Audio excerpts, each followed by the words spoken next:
Bonjour à toutes et à tous. Merci de vous être déplacés en si grand nombre pour le dévoilement des grandes lignes du futur amphithéâtre communautaire d'Edmundston. En mon nom et au nom des membres du comité de l'amphithéâtre communautaire, je tiens à vous souhaiter la bienvenue à cette activité qui présentera les informations clés de ce projet de la plus grande importance pour l'avenir de la communauté.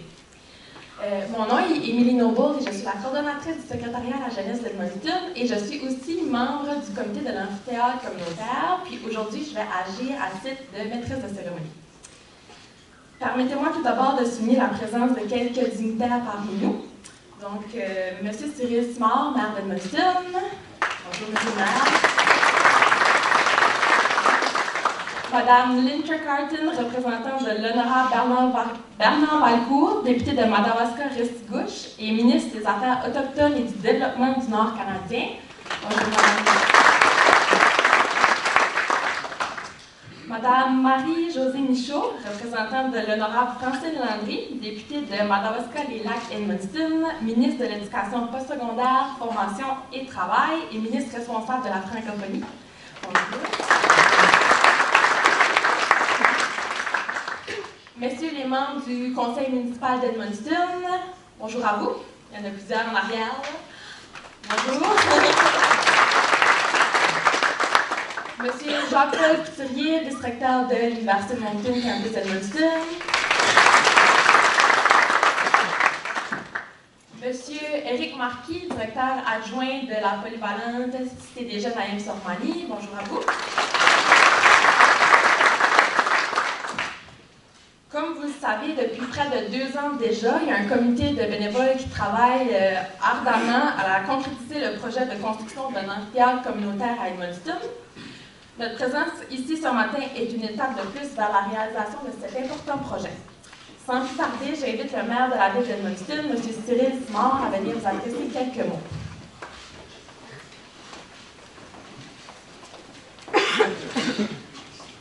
Merci beaucoup, Émilie. Madame la représentante du ministre Valcourt, la représentante de la ministre Landry, collègues du conseil municipal, distingués invités, chers amis. Comme vous le savez, en février 2014, le 18 précisément, votre conseil municipal a accueilli un groupe de citoyens engagés qui ont présenté un concept au conseil municipal. Et sans le savoir, leur concept reflétait en tout point la vision que la municipalité s'est donnée récemment dans le cadre de sa planification stratégique. D'abord, une ville qui est ouverte à des nouveaux projets, à des nouvelles idées, à des nouvelles personnes, et ouverte à ses citoyens. Une ville qui est prospère, comme vous l'avez sûrement entendu à de nombreuses reprises. Le projet qui vous sera dévoilé plus en détail tout à l'heure vise à assurer ou à contribuer surtout à la prospérité de notre ville et de notre région. Et finalement, une ville qui est durable. Parce qu'on peut rêver à tous les projets, mais un des principes de base du développement durable, c'est s'assurer que les générations futures vont être capables de vivre avec les décisions qu'on prend aujourd'hui. Et c'est donc une des raisons principales pour laquelle ils ont été très soucieux de développer un concept qui respectait la capacité de payer les citoyens et la municipalité. Donc, un concept et une démarche qui a été présentée au conseil municipal à ce moment-là. Une démarche innovatrice en termes de construction, une démarche innovatrice sur le plan de qui allait piloter, développer, mobiliser les gens, et ça a resté jusqu'à présent un mot d'ordre, un projet communautaire. Nous, comme municipalité, on s'est engagé à contribuer à ce leadership-là en soutenant ce concept-là le plus loin possible qu'on pourrait le faire. On a donc, à ce moment-là, partagé un checklist ensemble qui avait un certain nombre de paramètres. Et aujourd'hui, on franchit une autre étape de ce paramétrage-là du projet.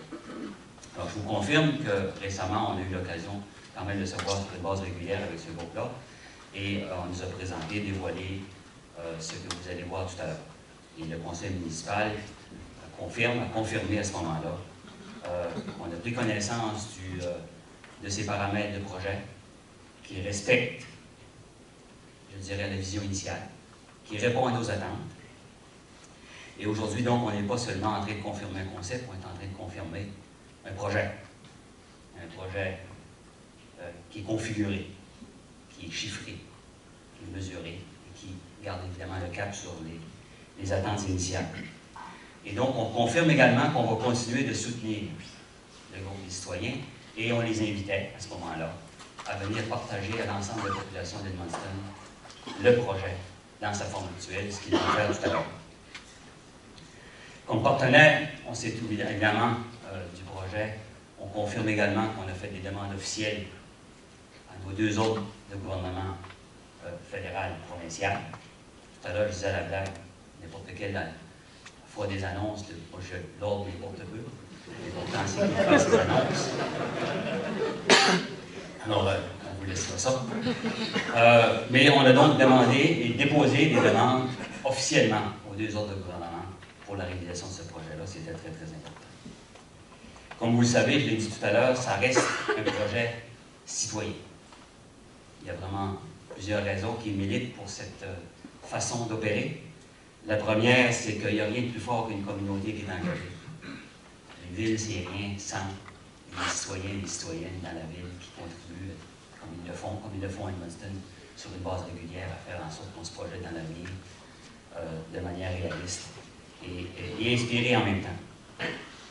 C'est aussi un projet citoyen, une belle occasion de pooler des bonnes idées, des ressources, campagne financière qui est amorcée le fait une démonstration exemplaire, pooler des ressources, pooler des bonnes idées, pooler des compétences, de l'énergie puis de l'enthousiasme derrière un projet. Puis tout ça, n'importe quel autre gouvernement, en tout cas au premier chef, la municipalité ne peut jamais dire non à ce genre d'énergie. Je suis persuadé que les deux autres gouvernements, le fédéral et le provincial, regardent ça attentivement et on fait la démonstration qu'ils n'auront pas beaucoup de choix un jour de se compromettre. Une ville, c'est rien sans ça. Et on a démontré, donc, on est passé du concept, on passe au projet, et avant longtemps, on va passer à la réalisation. J'en suis persuadé. Et c'est dans cette voie-là qu'on s'est engagé, c'est ça qu'on va continuer de faire. Et je dirais même plus, je vais faire comme Paul Albert. Je ne devrais peut-être pas dire ça, mais...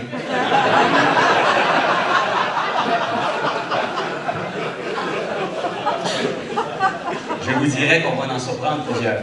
On en a déjà pas mal surpris avec ce projet-là. On va en surprendre plusieurs sur la façon dont on va réaliser ce projet-là ensemble, à tous égards. Sur le projet lui-même, sur la façon dont on va le financer. Et on sera probablement, comme on souhaite l'être souvent à Edmundston, des exemples pour bien d'autres. Donc, merci beaucoup de m'avoir invité et puis bonne présentation.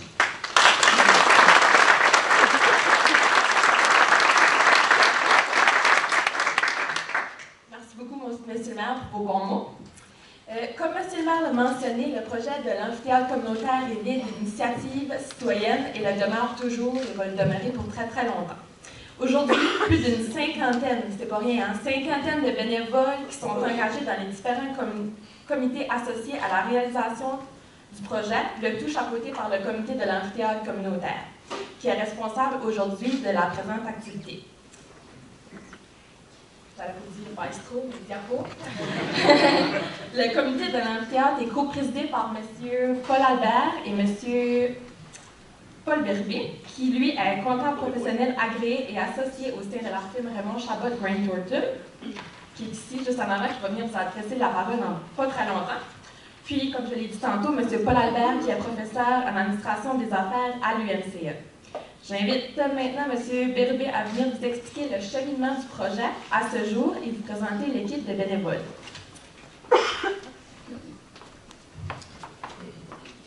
Alors, merci Émilie. Bonjour à tous. Encore une fois, c'est très encourageant de voir qu'il y a autant de monde qui se présente à nos diverses présentations. Puis ça montre qu'il y a un intérêt dans la communauté face à ce projet-là. Je pense que c'est un bon message aussi à lancer à nos paliers de gouvernement. C'est une communauté qui est en arrière du projet, c'est pas juste une cinquantaine de bénévoles. Donc, dans quelques instants, mon collègue Paul Albert vous présentera les grandes lignes du futur amphithéâtre communautaire d'Edmundston. Comme vous pourrez le constater, les bénévoles du comité de l'amphithéâtre vous proposent un amphithéâtre qui sera spacieux, confortable et multifonctionnel. Un amphithéâtre qui répond aux besoins de notre communauté, des choses très importantes, ça on ne dira jamais assez, dont le coût respecte la capacité de payer des contribuables d'Edmundston. Avant de procéder au dévoilement des grandes lignes du projet, permettez-moi de revenir un peu en arrière sur ce qui motive les bénévoles du comité de l'amphithéâtre à travailler avec ardeur à la réalisation d'un tel projet. Le projet d'amphithéâtre communautaire prend sa source dans le dynamisme de notre communauté et dans le désir de ses membres de la voir grandir et prospérer. Comme communauté, nous sommes tournés vers l'avenir et nous souhaitons assurer notre mieux-être personnel et collectif. Nous formons une communauté forte, comme il aime le dire si bien de même, moderne et entreprenante. Pour que l'avenir de notre communauté soit à la hauteur de nos aspirations, nous devons toutefois disposer de bons outils dans tous les domaines, comparables à ceux des villes similaires à la nôtre. En d'autres mots, on doit demeurer compétitifs face aux autres villes de même taille. Dans le domaine sportif, culturel et communautaire, il manque actuellement à notre communauté un outil crucial pour assurer son développement et son avenir. Cet outil manquant, c'est un amphithéâtre communautaire bien adapté à la tenue d'événements majeurs à caractère sportif, culturel et économique. Ce projet d'amphithéâtre s'impose donc comme un besoin à combler, une occasion à saisir et une vision à réaliser. Le tout pour avoir une communauté plus prospère, en meilleure santé et mieux outillée pour assurer son avenir. L'amphithéâtre communautaire se veut donc un legs pour les générations futures. Il va améliorer la qualité de vie de notre communauté tout en contribuant au développement économique de celle-ci. Justement, vous le voyez sur la diapo, au niveau des retombées économiques. Peut-être juste s'attarder au niveau régional. Les retombées sont évaluées à 28,8 millions pendant la construction, la phase construction, et à 8 millions au niveau des opérations. Il faut mentionner que le 8 millions, c'était les retombées annuelles, on parle d'opérations. Vous voyez évidemment que les retombées à l'échelle provinciale et à l'échelle nationale sont plus grandes. C'est tout à fait normal. Ça, c'est juste un point sur les retombées économiques.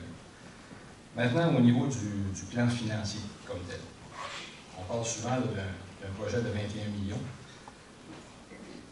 Et comme point de départ qu'on s'est fixé, puis ça, on le répète, c'est qu'on voulait un projet qui respecte la capacité de payer des citoyens. Donc, qu'est-ce que ça veut dire, ça, en termes plus concrets? Pour nous autres, la capacité de payer les citoyens, ça veut dire qu'il n'y aura pas d'augmentation du taux de taxation sur les citoyens de la ville d'Edmundston. Donc, pour arriver à ça, c'est évident que c'est un projet de plusieurs millions. On a décidé comme élément de base que ça devait devenir un projet sur la formule tiers-tiers-tiers. Donc, un projet où le municipal contribue un tiers, le provincial un tiers, et le fédéral un tiers. Puis après qu'on avait établi ces critères de base-là, on a regardé avec les gens du service des finances de la ville d'Edmundston ce que la ville est capable d'absorber comme contribution ou comme emprunt sans augmenter le taux de taxe. En d'autres mots, on n'a pas parti d'un projet, on a évalué les coûts, on a dit, pasteur, comment on finance ça? On a plutôt procédé à l'inverse. On a dit, c'est quoi que la ville est capable de se payer comme tel? Ce résultat-là, ça nous a donné que la ville était capable de contribuer, d'emprunter un montant d'environ 3,5 millions de dollars. Ce 3,5 millions de dollars-là, il est capable de le faire sans nuire aux opérations normales, sans nuire aux autres projets d'investissement, sans nuire aux toute autre forme de projets. Donc, c'est le montant additionnel qu'il est capable de faire, dû à certaines débentures qui vont expirer dans les prochaines années, mais il est capable de le faire sans augmenter les taxes. À ça, on a rajouté le million de dollars qui vient du fonds de réserve de la vente du forum, qui est un fonds qui était dédié justement à des installations sportives. La ville est d'accord qu'on prenne ce montant-là et qu'on le mette dans le projet. Donc, on est rendu à 4,5 millions de dollars. Puis, on avait toujours l'intention de faire une campagne de financement. Cette campagne de financement-là a été évaluée à 2,5 millions de dollars, ce qui nous amène à notre 7 millions de dollars, qui est la contribution municipale. Donc, comme vous pouvez voir, il y a 3 composantes dans la contribution municipale. Et à ça, on a ajouté les contributions fédérales et provinciales du même montant, donc le 7 x 3, qui nous amène à notre 21 millions de dollars, qui est un projet que la ville est capable de faire selon ses moyens. C'est de cette façon-là que le projet a été pensé au début, donc à recul d'un an et demi. C'est un peu le mandat qu'on a donné à l'équipe de Paul Albert et son équipe technique de nous pondre un projet qui répond aux besoins de la communauté tout en respectant le budget de 21 millions d'euros. Je pense qu'aujourd'hui, vous allez le voir plus tard, on est fiers, puis l'équipe de Paul Albert est fière de présenter un projet qui respecte ce plan financier-là. Puis le comité technique là-dessus a fait tout un travail pour y arriver. C'est l'objet de plusieurs réunions. Je vais laisser Paul élaborer là-dessus tantôt. Donc, ça fait le financement comme tel. Si on revient au gouvernement, tel que mentionné par le maire Simard tantôt, les demandes pour obtenir le financement requis ont été déposées auprès des gouvernements fédéral et provincial. Le succès de ces démarches réside en partie dans l'atteinte de l'objectif de la campagne financière. C'est sûr que c'est un message à envoyer. Je vous invite donc à poser un geste concret en contribuant à la campagne financière, ce que vous serez invité à faire dans les prochaines semaines, prochains mois. Ce geste concret va démontrer aux instances gouvernementales que ce projet nous rassemble et que nous le souhaitons vivement pour le développement de notre communauté. Déjà, l'implication extraordinaire d'une équipe grandissante de bénévoles, comme Émilie l'a mentionné, additionnée à une progression encourageante de la campagne financière, ça aussi vous le voyez de façon concrète, démontre l'appui que le projet d'amphithéâtre reçoit dans la communauté. Ça complète peut-être l'aspect du plan financier. Maintenant, une autre chose importante, parlons un peu des bénévoles qui sont impliqués dans ce projet-là. J'aimerais maintenant vous présenter brièvement les personnes impliquées bénévolement dans les comités de l'amphithéâtre. C'est grâce à leur dévouement que ce projet est rendu si loin aujourd'hui. En plus de moi-même et Paul Albert, voici d'abord les représentants des citoyens composant le noyau initial du projet. Tout d'abord, M. Don Bélanger, président du groupe Enseigne Paris-Sud. M. André Lebel, directeur général de la Caisse populaire Trois-Rives. M. André Leclerc, professeur d'économie à l'UMCA et titulaire de la chaire des Caisses populaires acadiennes en gestion des coopératives. Et M. Éric Long, comptable professionnel agréé et associé chez Raymond Chabot Total. À ces citoyens se greffent des représentants d'organismes communautaires. Tout d'abord, M. Jacques-Paul Couturier, vice-recteur de l'UMCA et représentant des Dufault. M. Luc Michaud, président directeur général de la firme Évaluation 2000 et représentant la Chambre de commerce d'Edmundston. Mme Christine Morneau, propriétaire de CM Bookkeeping Solutions, représentant REFAM. Mme Émilie Noble, coordonnatrice du secrétariat à la jeunesse d'Edmundston et représentant le secrétariat de la jeunesse d'Edmundston. Et M. Jean-Yves Voilette, enseignant à la retraite et représentant l'UTANO. Le comité bénéficie aussi de l'appui d'une coordonnatrice de projet, consultante en gestion et développement de projet, soit Mme Caroline Pagé.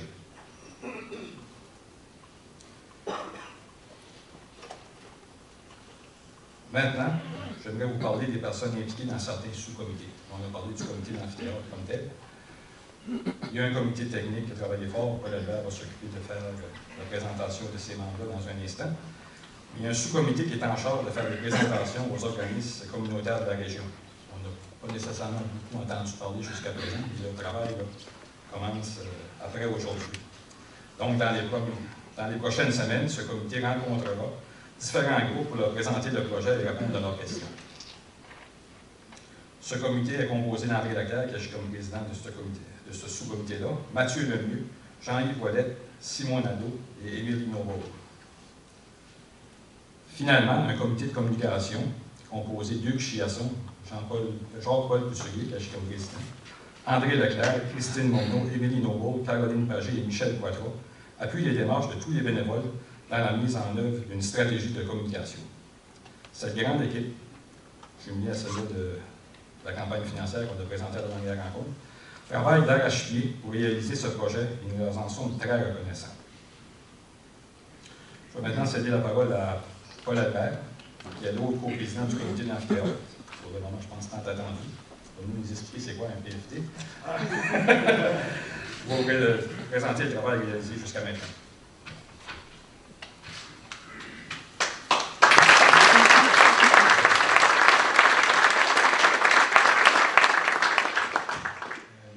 bien Paul A.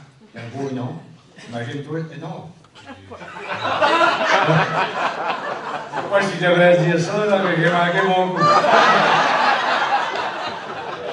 C'est un beau nom, Paul B. Puis si ça serait Paul A, imagine-toi.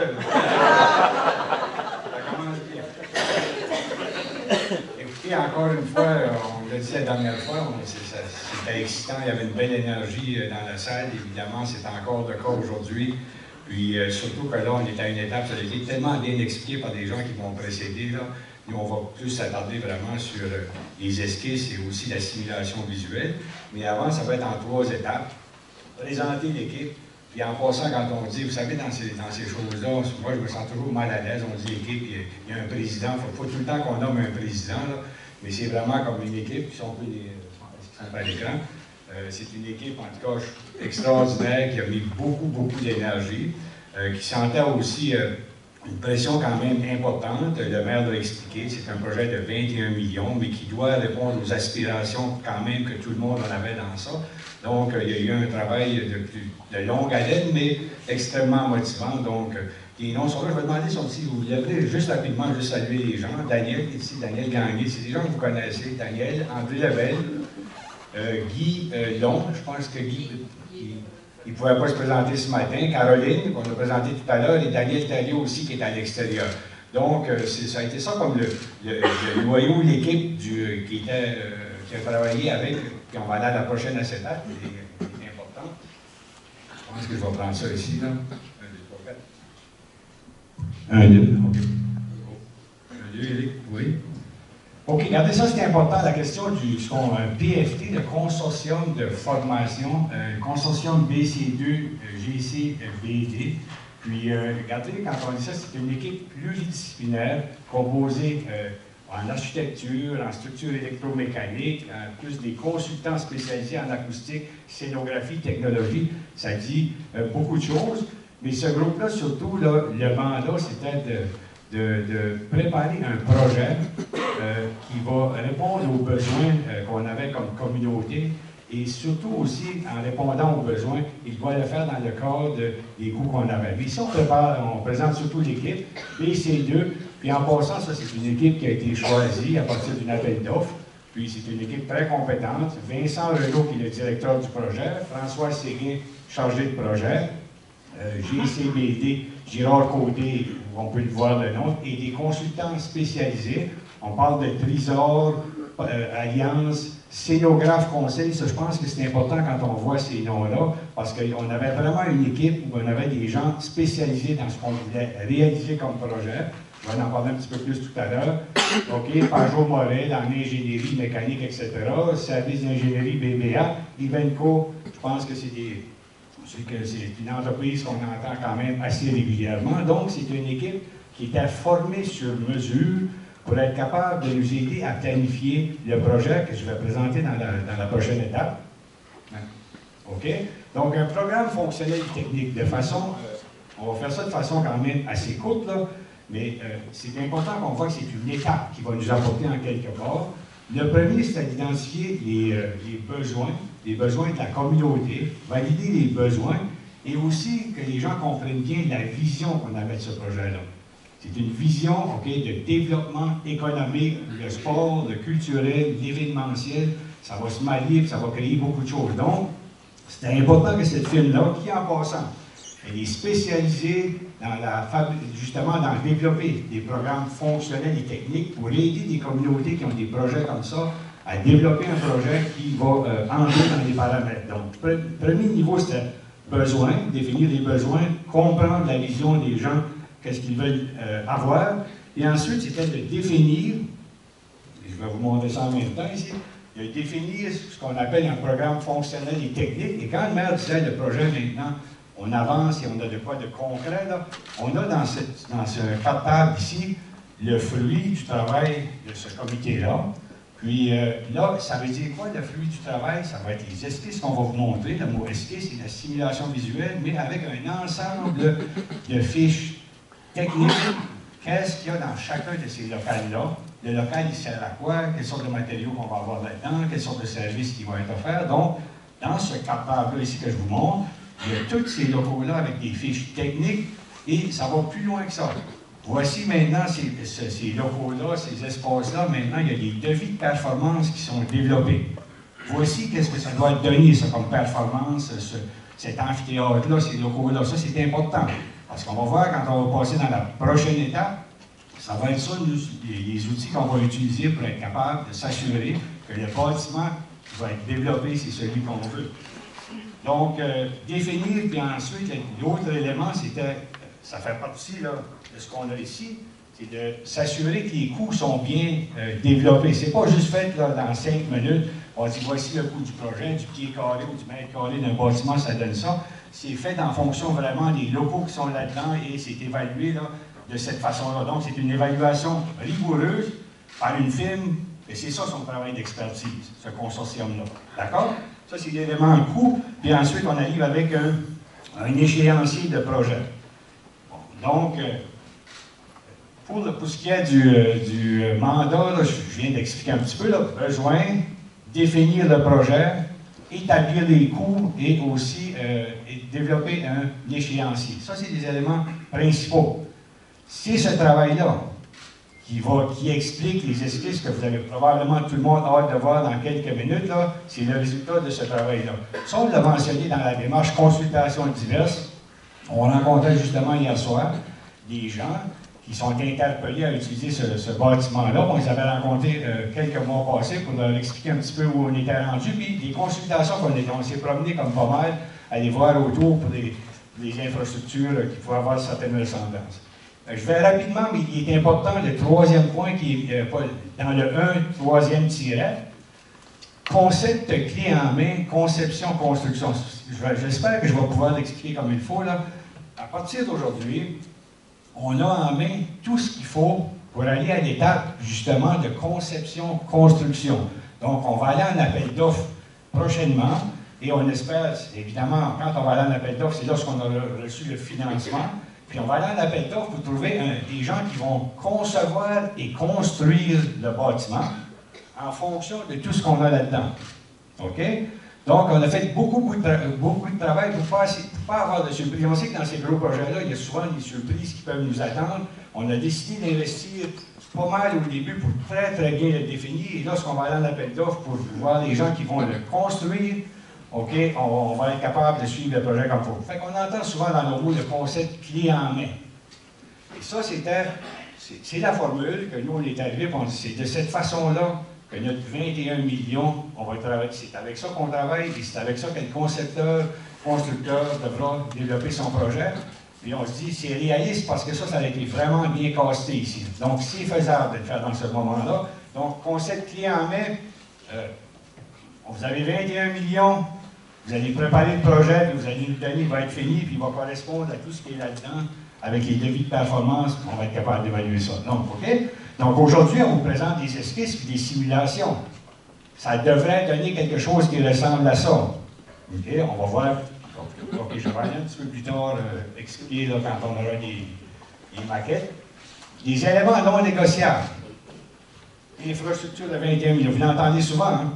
Puis on va le dire souvent, c'est ça l'engagement qu'on a fait au niveau de la communauté, de la municipalité. Capacité de recevoir des événements majeurs. Ça, il faut s'en rappeler. Hein? Dans la vision et dans la mission, c'est un outil de développement économique. OK? Donc, salon, spectacle, puis on va donner des exemples tout à l'heure. On veut faire virer la communauté, on veut amener des gens ici. Puis, on veut être capable aussi de faire des entreprises qui sont alentour bénéficier de cet achalandage-là qu'on va créer. D'avoir 2500 personnes, 3500 personnes qui vont venir ici. Donc, capacité de recevoir des événements majeurs. Ça, c'est pas seulement quand on le dit, là.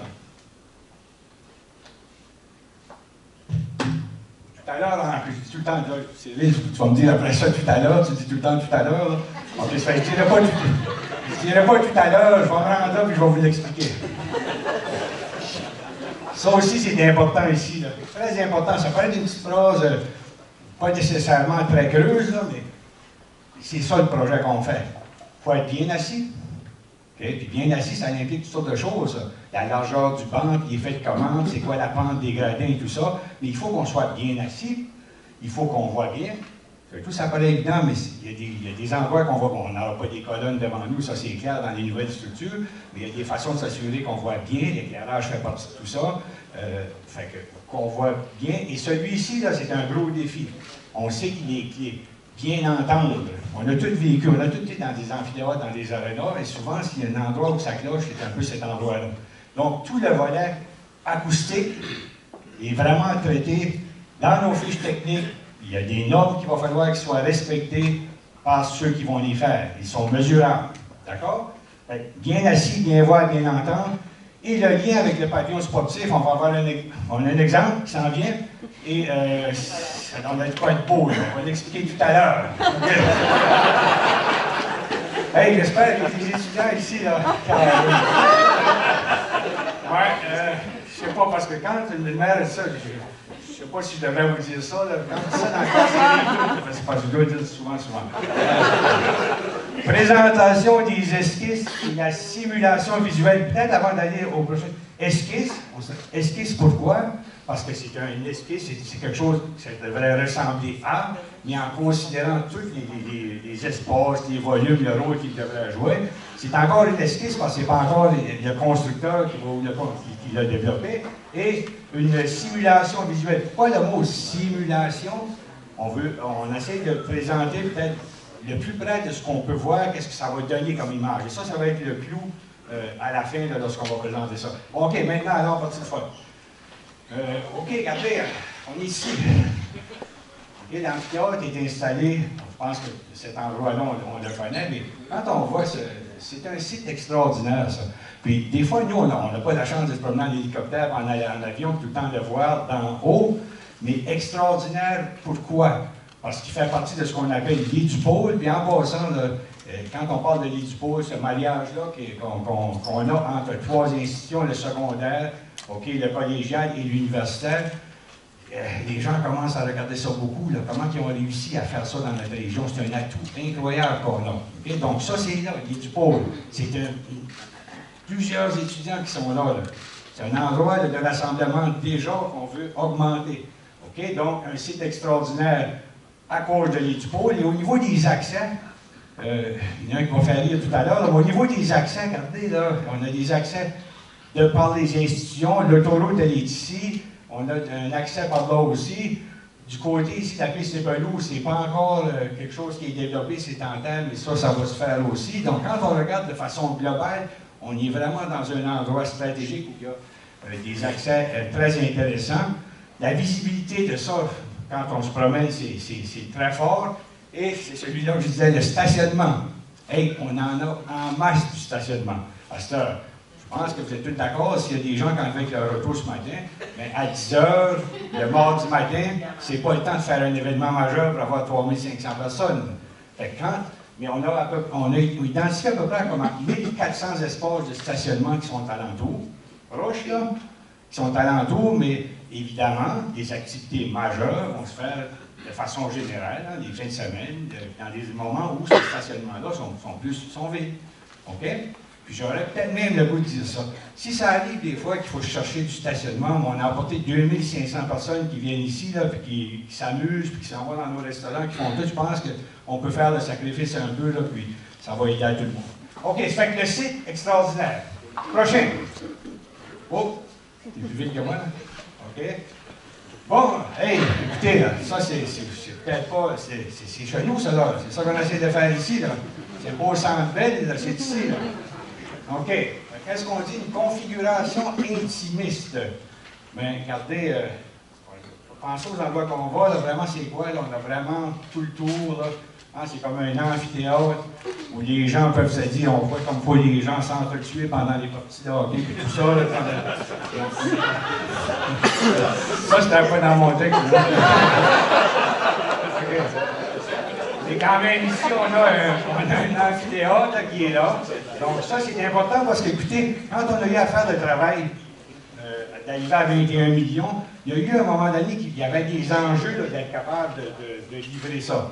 Mais on a pu le faire en travaillant à d'autres endroits. Donc, configuration intimiste, on parle de 2356, 2400 places dans les gradins. OK? Au niveau des gradins, 2400, tout le monde qui a été dans les événements, à un moment donné, c'est plus gros que ça, on est dans les... À un moment donné où il y a plus de gens, on sait qu'il peut y avoir des gens qui s'installent autour, c'est permis, ces choses-là, mais gradin, 2400, c'est plus facile à s'appeler, 2400 places. Bon, le foyer. Le foyer, c'est ici, ça. Là, c'est quand on arrive dans l'amphithéâtre. OK? Là, on arrive au niveau devant, c'est au même niveau que les stationnements, en avant, près du pavillon sportif, la Cité des Jeunes qui est ici. Donc, quand on arrive dans le foyer qui est ici, puis le foyer qui a tous les différents services, puis en passant, l'aménagement qui est ici pourrait être fait différent, mais on sait qu'on a besoin d'à peu près 6000 pieds carrés ici qui va faire le foyer. OK? Dans le foyer, on va te dire OK aussi, là, on dirait que ça sonne fort, là, je réalise plus quand je dis des choses souvent. Oh, oui. OK, différents services de concession. Il y a une billetterie qui va être installée là. Il y a un local, il n'est peut-être pas nécessairement grand, mais il est important. Les gens qui vont organiser des événements, ils vont pouvoir s'installer. Donc, ça, c'est le foyer. Et le lien avec le pavillon sportif, il va se faire ici. On va le voir dans une prochaine maquette. Okay? Donc, le lien, il est là, il est très important. Si on fait le tour un petit peu, c'est ce qu'on appelle la coursive. Il va y avoir la galerie de presse, il va y avoir, je pense que je vais le dire demain pour expliquer vraiment qu'est-ce qu'on veut dire. Il y a une galerie de presse, là, il est ici. OK, la régie de son, elle est là. Ça devrait aller là, c'est les espaces qu'on a besoin, mais il peut tellement avoir lorsque ça va mieux temps de le concevoir, peut-être même qu'il peut avoir, ça peut être imaginé de façon un petit peu différente aussi. Mais ça va se trouver là. Et ça, c'est superbe. Les gradins télescopiques. Okay? Les gradins rétractables. Bon, ça, il y a une raison pour ça. On peut passer à la prochaine acétate. OK. Volet spectacle. Là, on fait des spectacles. Puis, les gradins, qu'est-ce qu'ils ont fait? Là? Ils sont disparus. Ils ont été rétractés à leur endroit. Ça permet d'instituer. Là, on a vraiment comme une configuration vraiment qui ressemble là, quand on va dans des endroits qui sont organisés pour faire des spectacles. Ici, on est rendu à 3700 places. On rajoute à peu près 10 900 places. Ça, c'est le maximum. 1900 au niveau du parterre ici.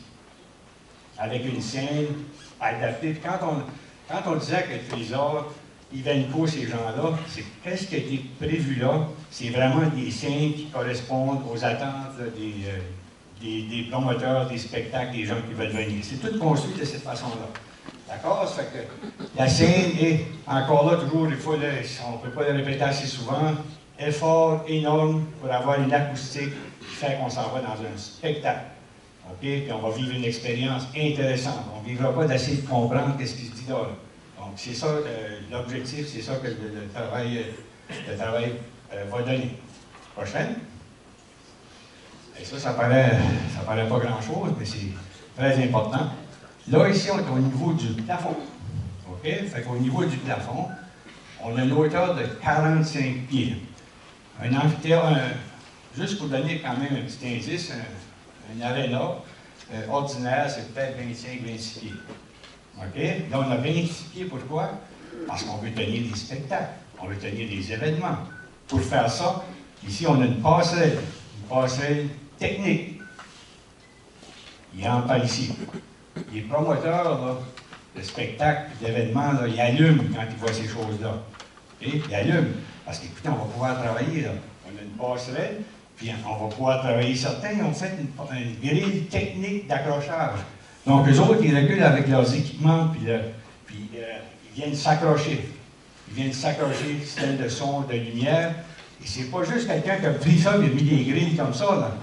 C'est fait en fonction d'être capable de tenir des événements suite à ce que ces gens-là veulent pour venir s'accrocher. Donc, ça, on a ça au niveau en haut. Si vous allez dans un spectacle, vous n'avez pas des systèmes de son que vous allez avoir devant vous et tout ça. On a la hauteur pour être capable de dégager ces éléments-là. D'accord? OK? Bon, ça, c'est juste pour donner un exemple. Il est important. Extraordinaire ce qu'on voit là.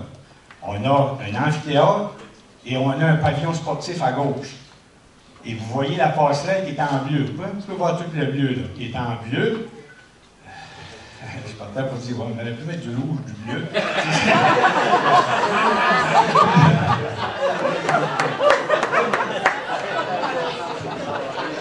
Ça me frappe, ça vient de me frapper. OK. Ah, mais Jacques, tu t'es payé Jacques Rousseau, là, on a le temps de faire des chambres. OK. Non, ben, écoutez, face à part, là, c'est que, regardez, on a une capacité, on parle d'à peu près 47 000 pieds carrés que ça donne. Puis, là, dans des infrastructures extraordinaires, le pavillon en est une aussi. Donc, ça nous met dans un marché où c'est possible d'attirer toutes sortes de salons ici. Bon, ça va être le travail de les promouvoir. On peut parler, là c'est le salon de l'auto qu'on a, c'était pour donner un exemple d'un salon de l'auto qui pourrait se dérouler là. Salon de l'habitation, salon de la forêt, je n'aurais pas dû commencer à en nommer parce qu'il y a des chasse et pêche, il y a plusieurs salons d'importance. Et on n'a pas des endroits pour faire ça. Là, on en a une. Okay? Ça, c'est du développement. C'est intéressant pour les gens, mais c'est du développement économique aussi. Donc, capacité, synergie, OK, là, il ne faut pas aller à la prochaine, parce que là, on est dans... Le niveau glace. Oh, parfait, OK. C'est tout ma vision là. OK, c'est bon. Je ramène ma peau. Je suis pas ici. OK? C'est pas tout enregistré, c'est la OK. Bon, le niveau, écoutez, là, on est au niveau glace. On peut regarder en haut, là, on parle de vestiaire, on parle de chambre. On a... Je veux faire attention. Évidemment qu'il y a des chambres de hockey, c'est une glace qui va avoir tout ça. Mais c'est des chambres qui vont servir, qui sont multifonctionnelles, qui ne serviront pas rien qu'à ça. Donc, on a des chambres. Je pense que je vais faire un petit peu le tour avec vous autres ici, là. On a les chambres, ils sont ici, les chambres de cette couleur-là, puis il y en a aussi de l'autre côté. OK? Fait que le nombre de chambres. Je vais arriver dans celui-ci pour démontrer un petit peu le genre de travail qu'il a fallu faire. Ça ici, c'est une chambre de joueurs aussi. Mais vu qu'on fait des événements, des spectacles, ça nous prend des loges pour des artistes. Il faut les accueillir, ces gens-là. Fait que nous, on avait au début mis des endroits pour faire ça. Puis là, l'expertise avec qui on faisait affaire, c'est du pied carré de trop, ça. Ne dépensez pas du pied carré comme ça. Il faut prendre les espaces qu'on a là et être capable de les convertir. Donc, celle que vous voyez ici en rouge, ça va devenir une loge.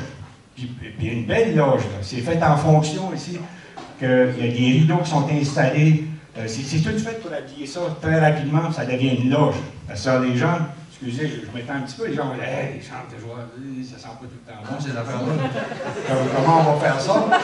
Mais écoutez, ça me permet de dire au niveau technique, l'ensemble du bâtiment, une des choses qui était toujours là, c'était quoi? La durabilité de ce qu'on a là, l'entretien, puis d'être capable d'avoir ça tout le temps nettoyé, puis que ça se fasse bien. Fait que si c'est fait de cette façon-là, ça peut se nettoyer ça très rapidement, puis il n'y aura pas de senteur là-dedans, ça devient une loge. Et les artistes sont habitués à ça quand ils vont dans les amphithéâtres. OK, là, je suis mieux peut-être de suivre. Accès aux utilisateurs, ça, c'est un élément important. Des fois, on dit peut-être que le site est accidenté, mais ça a donné des avantages intéressants. Là, on arrive en arrière du bâtiment, puis là, on arrive par la rue Martin, il y a un petit stationnement qui va être ici en arrière. Puis tous les utilisateurs, OK, tous les utilisateurs vont entrer directement au niveau de la glace. Donc, ça va éviter des petits chamaillages, des fois, quand les joueurs rentrent dans la même place ou que les spectateurs, c'est pas tout le temps intéressant. Mais là, tous les utilisateurs entrent de ce côté-là, incluant les spectacles, les événements culturels, etc. OK, donc l'accès est là. Et ici, on tombe dans toute la question d'entreposage. On entrepose la scène, on entrepose nos chaises, il y a vraiment des endroits, c'est juste à porter, ça se fait bien. OK, donc c'est là. Et tout le volet mécanique qui se trouve là. Et il y a d'autres types de salles, je pense que je ne veux pas aller dans tous ces détails-là.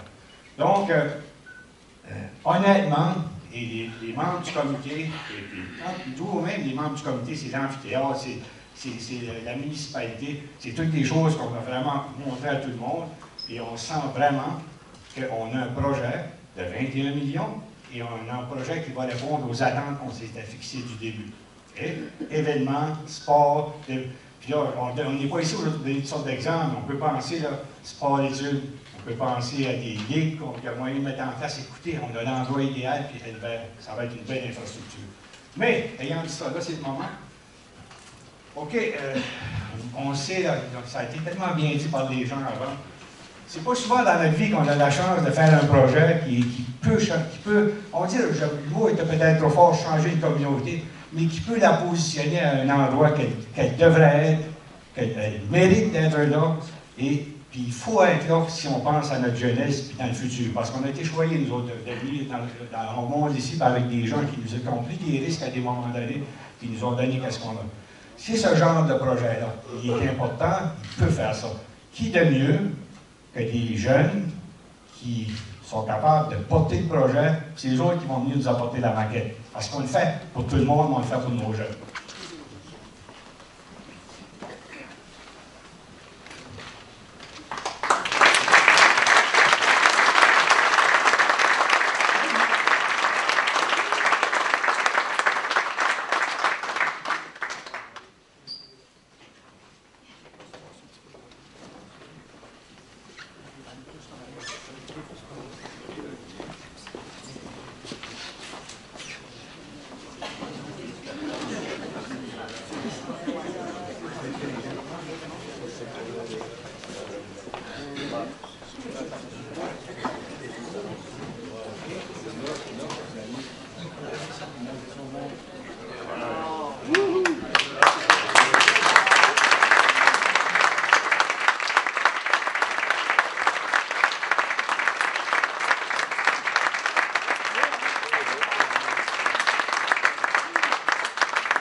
Ben oui, il va drainer.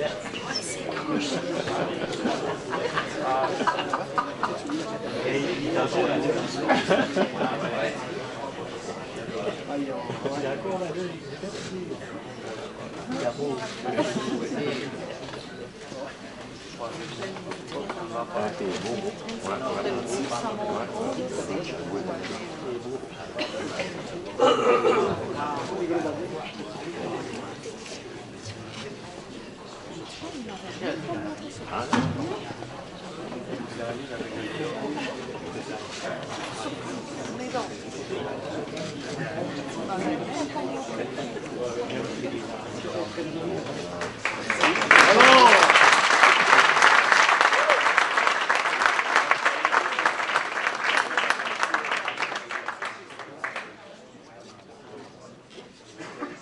Bon, regardez tout le monde, vous l'avez vu là, vous avez ici la simulation visuelle, comme on dit bien, ça donne une idée du projet. Mais l'idée, elle est forte, là, dans le sens suivant, c'est que les volumes, la grosseur que vous voyez là, ça représente vraiment les volumes, les espaces qu'on a besoin dans le bâtiment. OK? Puis, j'ai toujours vécu au service. Oh, merci, M. le vice. Okay, comme je mentionnais, ça donne une bonne idée du projet. C'est un projet. Les volumes, les grosseurs, les dimensions, le lien, ça va ressembler à quelque chose de même, mais vous comprenez que quand on va aller en appel d'offres, le contracteur, concepteur, il pourra peut-être même imaginer des choses plus intéressantes à nous proposer, mais ce qu'il va nous proposer, par exemple, il faut qu'il respecte quoi? Tout ce qui est là-dedans, en termes de fonctionnalité du bâtiment. D'accord? Puis, la prochaine étape, c'est celle d'aller justement en appel d'offres.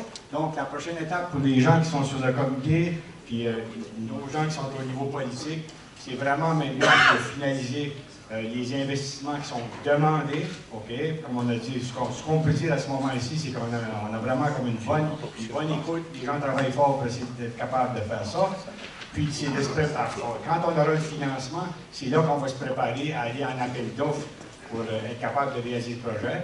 Nous, on vise un projet qui pourrait aller en appel d'offres, évidemment, à l'automne. On parlait même de juin, à l'automne 2015, pour être construit en 2017. c'est ça qui vient avec le PFT, puis c'est possible de faire dans ce volet-là. Et ma partie, je termine ceci, regardez, la réponse est extraordinaire au niveau de la campagne de financement. Pour le moment, ça va être très bien, mais je pense qu'il faut gagner un autre. Il faut continuer. Je vais dire demain, vous êtes très généreux, il faut tout simplement continuer. Puis ça, c'est une carte de visite extrêmement forte lorsqu'on va voir nos partenaires financiers au niveau des gouvernements. Donc, merci tout le monde, c'est votre projet. Merci beaucoup, je crois encore des membres. C'est moi qui est en avant, l'équipe, André, Daniel, Guy, Caroline, merci beaucoup. Puis on n'a pas fini, je pense qu'il faut continuer dans ce sens-là. Merci tout le monde, puis je vais passer la parole à Mimi.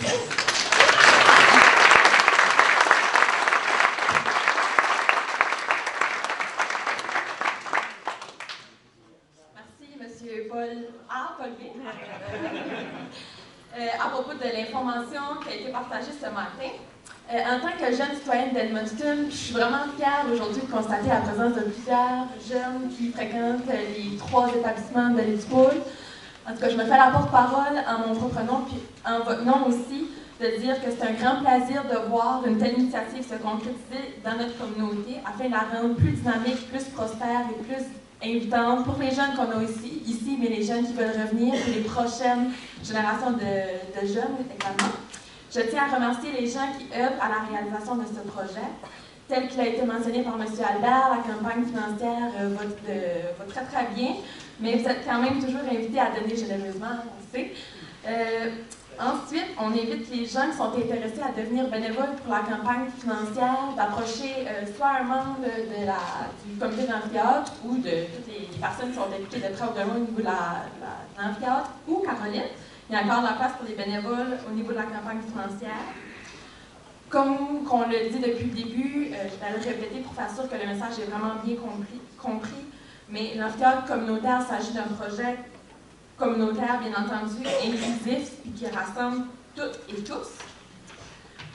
J'aimerais aussi dire qu'il y a un site Internet qui est présentement en développement afin de pouvoir tenir la population informée au courant des développements au niveau de l'amphithéâtre, mais aussi des développements qui vont avoir lieu en ce qui a trait à la campagne financière. Puis celui-ci, si tout va bien, devrait être mis en ligne le 30 mars, ça veut dire lundi prochain, très bientôt. Puis on va s'assurer que cette information-là soit partagée comme il se doit. Encore une fois, merci à tous de vous être déplacés en si grand nombre. Ça nous fait très chaud au cœur, ça démontre à quel point que ce projet-là est impliquant et important pour toute la communauté. Puis j'inviterai maintenant les jeunes et les membres du comité de l'amphithéâtre à venir à l'avant pour les prises de parole officielles. Puis j'aimerais dire aussi aux médias que M. le maire, M. Paul Albert et M. Paul Berbier vont être disponibles tout à l'heure, très bientôt pour des entrevues. Donc merci à tous et bonne fin de journée.